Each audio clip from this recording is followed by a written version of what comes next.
Do you bathe every day?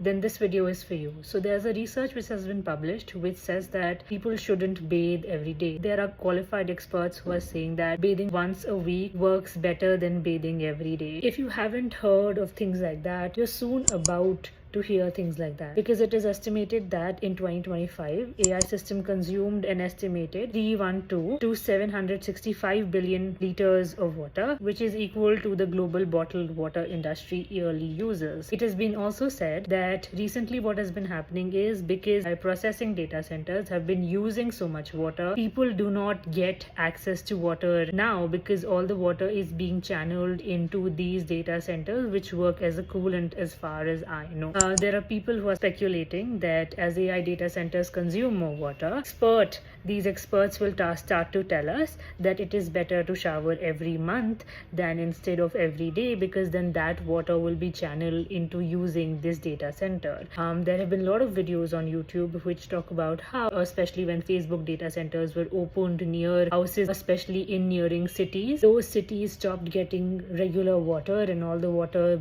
was being consumed by these data centers. It is also interesting to know that in India, where a lot of people do not even have access to running water, how these climate change or the channeling of water into these data centers make people, especially people who come from marginalized sectors of the society, more vulnerable to crime. There was a report which was published which said that 80% of the climate displaced people are women, and many face refugee camps and shelters because they have to walk miles to just fetch water to drink. So basic necessities as drinking water will now become a privilege, because now there will be narrative about how one shouldn't bathe every day, and that bathing every day doesn't help anybody but it creates more problem. The same thing which is happening with the carbon footprint, when people are made to believe that if they switch to these electric vehicles things will become better. The problem is never them. The problem is always these big corporations who are trying to maximize their profits.